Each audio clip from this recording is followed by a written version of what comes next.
You see, yeah, judiciary, you know, over the years, say a deliberate, say any deliberate. So we have your Ghana has this year. You can see that most people are not comfortable with the judiciary.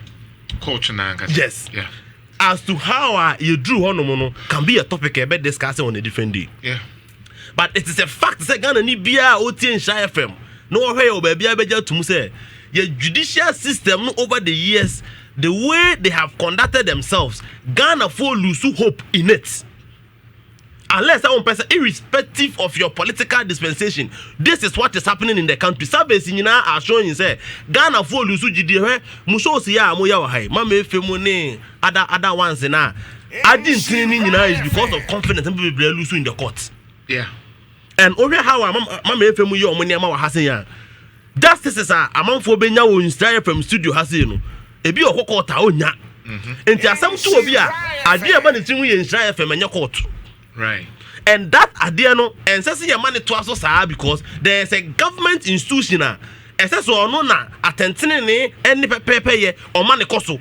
Say society no lose hope in that system. Now you resort to radio stations and other places for justice. Idea it tells you there's a problem with our judiciary. Holistically that we have to look at it. True.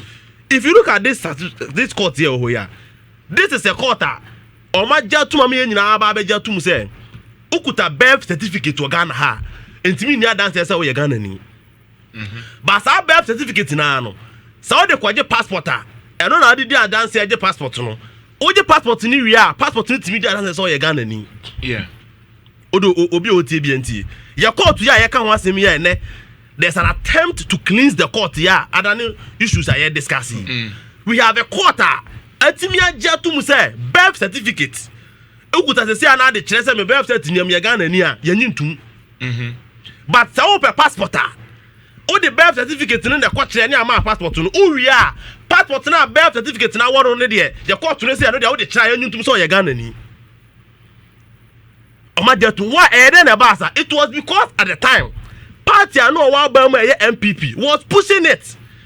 Nhyira can say MPP for position, you know, and it simply doesn't make sense. A court to buy the position of the MPP. I don't person when the Ghana card Atuah Benti. The court did that for them.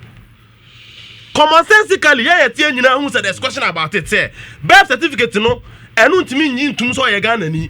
Now what the quiet passport to the air, not passport to my to so ye Ghana ni. This court has allowed it. It raises concerns. It raises questions. If you act like that, you force people to intervene. And that is why we are seeing an intervention today. Let's call a spade a spade. Again, Chief Justice Obi Aninsano, Obi Antano, I am conforming the petition yaba. Say Mampeni, Mamma no say any no why. And Ranisi Dibisa Aba. Say Mampeni, no me tell you, and Mamma's more you jabaso. I don't permit it in the Maniacha. As I said, Mampeni, a using discretionary powers. Now they determine say, okay.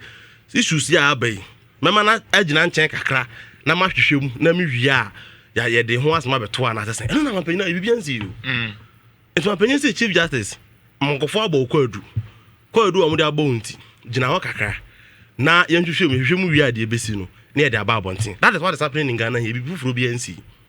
Of course I will not be hypocritical. Ubetima ka say yeah politics. So people will try and raise politics name. I mean no or yeah saying MP before na appointed no buy. You can raise all those issues.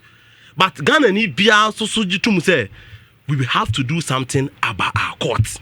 Say your court no crampa the entire judiciary system no, we must have a second look to it as to why Ghanaians have lost confidence in it and now resorting to radio stations and other places for justice. But it's not a concern. But yes, it is a concern. But do you say just because of that, no, the only means NC Ebesake the head of it? My conversation is not about the Chief Justice. No, I understand your perception. Yes. Ghana, for as we speak, Parliament. Enye baby a Ghana for pay. Yeni issues, yeni confidence room. Enim police for emfa. What you said, the only thing recent one now only Jubilee House my point is and no na say yes say eye kakra. But what share parliament, police, immigration, and some are Ghana for emfa. So must it be like that? So what do we do? To cleanse. Do we then sack? And this will be the because here names this is a canker we are facing. So be the issue will be bad. You must give a hearing to it. Because there's a problem I accept to say people are losing hope in our judiciary.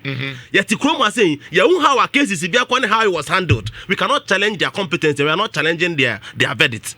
But we all have common sense. In so many people, I their common sense sometimes we struggle to appreciate or understand them. But are you saying say CJ Justice Tokunu ebe CJ no na the court system no Ghana for susu say but this time they are West cry. How? This time the data does not support. Oh no, this time data. It has always been like that. Under 2050. So be kaya. No. Me say data all your research. I'm just saying say. So we share time number 12 asemi bai. Any judge for mu gi aponche. Any sa anyoma yi eba yi a.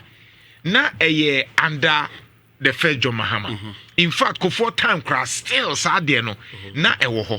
The court na nkasa ni makona court ye say na judge ye say na sefo no. Obia wenya say encounter ni nim say ya. My only thing is say are we saying say by Chief Justice in front so aye oko e be solve issue no. Okay, but there's always a starting point. Okay. In the cleansing process. All right. Again, Mamenka says you see you bet my who say yempesi ebeka any ade. Right.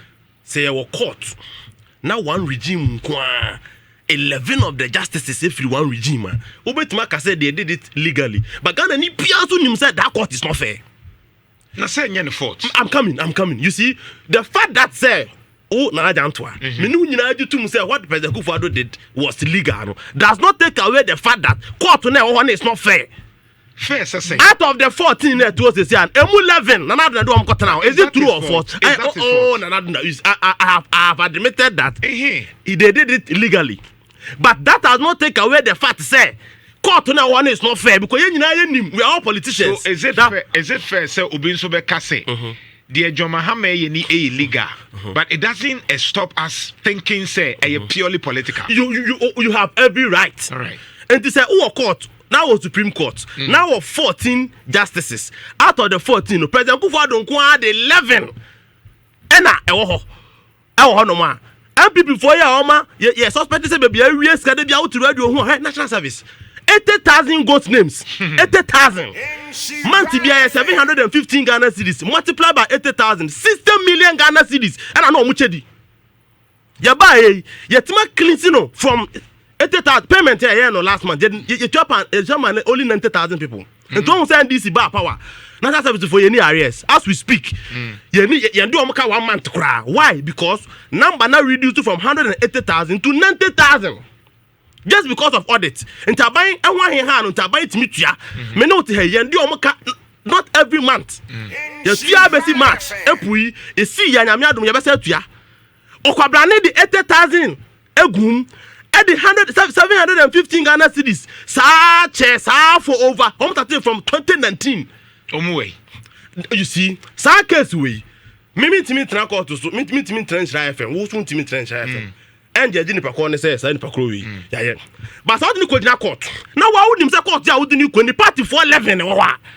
E pie ba na court no ent na fa na ntuma. Do you come and blame Ghana for say mo nim say Kufuor do board justices 11 ko honum and be fair do mo ko nyina or fast track high court senior senior o ma me wi abo say this for be din ko mo say tie cases here ya kenhwe ECG container o ma crowd container na ba be dru port me ma why we should cleanse the judiciary na Ghana for ntiase ansa na mo de nkofo na kokko me ba dem ECG container here $500,000 Oma crowd a bedroom pot. Ghana buying a crowd through ECG.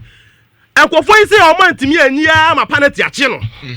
Na Oma bo ade ya $500,000 no auction 100,000 Ghana cedis. E di ama omo akabas Indian companies Oma buy establish for Ghana ha say. na omu wia ECJ say twa no ho akoto afiri nkofo no $300,000. My goodness. Sa asem we Ghana ni bi ata na koma etu meboa. See the Kojina court na MPP justices 11 na to na Nyankopon fa fie na omu kwaye party sem kwaye nyina anim say yenim how they were appointed there. No mu pia be ka che Ghana for say nkofo na ye ya be ka case we ko ye no ye say technicalities ni whatever ye ja omo a how will Ghanaians see NDC? So are we saying say NDC for any proper legal team say me wo evidence say Patrick Ewua any nebusian for Atuah me krapim ni say asantini what disika evidence ni krata ni ba me kokota right now no mumu susu say MPP for Supreme Court judges na wo ho no. The point I want to make is say, you see, a rhetorical question I'm doing Ghana for. Say, your Supreme Court justices, Mako 14. President Kufuor don't appointed 11. But the first one appointed me. What do you mean? You are Ghana ni biya oti baby a judgment. Oh, okay. Ubet Maka said the fact that President Kufuor appointed in interest or MPP ni. Because John Mahama appointed Nkofo Bibria, Omunye NDC. Matias, me bamba Matias. Oh, Nana John Mahama by we appointing Nkofo ye nim say Omunye NDC for. Oh, they are no a different topic. But I'm just saying, so what makes it say just because Nana Kufuor appointed 11 to Omunye MPP? But we believe that. Why? Politics are you chroma say no. Politics are you. I dey bentina. Fence papa yi. I say our active bafuboni. Wa since 2008. I on the senior most. Mami ya oye chief justice about 2019. Na papa na tena for over 15 years. And so they be chief justice yan fama no. E dey bentia. Na Atuah Emmanuel say me no na edi nkomo. What say? Me say papa ya te see ono na acting as acting chief justice. Bafuboni President Kufuor na dey call 2008. Yeah. Dear Bentin na papa na tena since 2008. Ye chief justice bia no omo beto no wadi be 10 years, 11 years. Oni asa omo mama be chief justice na papa ne to. E dey bentia. E bia na oye incompetent. Oh, okay. Me there. I suspect a purely political. Okay. Me purely because papa no ya President Kufuor boy. Or President Kufuor na appointing, let me use that word. Yeah. I withdraw the boy. Yeah. Na you almost suspect to say bia. Court na call Supreme Court go and read papa ne verdict. Ono na all decent ya na ne all support to NDC. Go there and see ni na the NDC case no go there and read it. That took time and read Bafuboni. Supreme Court case no. Ni judgment o de ba no. Na oji NDC nsam ni tum. We suspect say enunti. Yamana tena from 2008. Mami ya no chief justice yo about 2019 na papa na wo over 11-14 years. The bia ya bo chief justice ani abafan ho ya bafan ho saa ni junior sabe lead ni saa Nana Atuah me busan Nhyira FM for say any obi a otie say die be ntina Bafuboni atra since 2008 na the bia MPP time ombo chief justice be 4 ya bo ni nyina fa ne ho ne ya fa ama no. Okay, nti say through NDC so no me ba so it means that that be misrao so it means no it means that you cannot take away the political sentiment from it. Okay. Time there's a political decision. All right. And how they were appointed to the place. Yeah, politicians in there. Ye nim say edu hono ma eye den ya we ye ni pay. You have a way over appointing kofa upon masem. Okay. And sa 11 out of 14 e hono. Yan te say MPP for the case ni komo ko jeja mo me ka che Ghana for say ya here do mo ba ye no NDC for mo ba mo tim for bi antum. Tell community hey. Empire mu bo nyina no say 4 years ne be so nyanjelu obia no ba ka say mu ba mu si awieska mu si adisen mu ba man for obia ntumtum de nipa 11 akogo no. We will legally cleanse the court, make the court a fair place so that Ghanaians justice are Ghana for expect Ghana for si kan kophobia wiawia Ghana for si decision for them obi within 3 years not of him akwa 27 unti case no. All those issues as I say Ghana for justice, we have to cleanse the court legally to make sure that justice in Ghana for Saka. But are we saying say it is only the Supreme Court and the betimi do be atum? For example, so be a discar High Court intimi. About we are over appeal ya do ebe coin. Nti e ko ho ana. So ya appeal it is the last place. nti omu ko mbebo atu ago. Oh nana ya to asma weekend. I said asma weekend. Me no dey ko you. Matias here. Ya enipa no akọ high court. So onko nti woko supreme court. Ana akọ appeal court. Nti woko there. Owi e no asakọ supreme court. Enko yo. Me ba mbuza enko yo. That but me constitution no limit the number of supreme court judges ana. No, as at now there's no limit. And also another thing we should all discuss as Ghanaians. Say must we cap the Supreme Court justices? When you say USA, no, as a cap view. Yes, because as a BBA say no. To say President Mahama, BBA we na part of the cleansing process, no. And also the best 7-8 be back home. Obi antimi in kasa because it is not capped. Okay. So the 7-8 ni bania for mo panel. Ne how a panel no betima ko year. Ebema Ghana for justice. Otiase. So we need to do that. Mo my na da. O MPP ni kura asma making. Esa otiase say we can't have a court where out of 14, 11 was appointed by a certain regime and one president. Nene ko kan wasem ye. And asema ya ba bedi no. E yo mo nkofo ya na e do mba bedi na o manim. Enti mum yanya fair. Oh, enyo mo nkofo. You are talking about the judge. Enyo mo nkofo. Court assem now. I had to say Jimba. I had to say the police for. I had to say police for. Oh. You to krum, you to police for your politics. But you talk about we are ya appoint IGP, ya appoint commander, ya appoint one honey. Yeah, some mun nyina you mun nyina dem nkofo ba. Yeah. Enti o mun nya politics. But I then aban say bia na obi a de nkofo regional commander ne one honey. Okay. So we can pretend to say you nim say there are your political element. I know they nyina bit ma da ho. But obi asusu nim say at that level we nim obi political affiliation even though it's not openly shown no. Obi anim. So dem ko ta say enti Ghana for de ekosu bia no. You say apamaso a opan ngoma so enye na numo dentia. Keta asese ne proya akoso. Ghana for sika ayira. Aho kyerehwe o ma ne ye say 11 firi wa Ghana begu. Ana me no ka say 11 emfiri ho Ghana gu. Aha. Sa sika twitwiri dia na ekogu nkofo dem na ama ye budget na ye tin ya anti. Omo di omo hwe enya omo di 11 beto ya so betiti ye sika no. Aban bia ba yi 11 afiri ho. Ghana da so rane. Yeah. And this size can say yanko pesa can answer am le Ghana for. Na 2028 dia be campaign. Ne be ka say MPP is corrupter. Ghana for be ka say deda mu ye nyina so ma we scan nyina na da nyamba e hwana mu de na tum. And so we need to make sure say we have legally cleansed the court.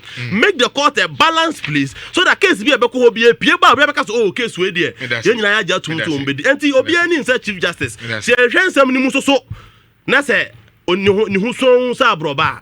So be e betuma ja na so. Right. Honorable Patrick. Me ni honorable. And on the Kasama National Service Authority. Take with you.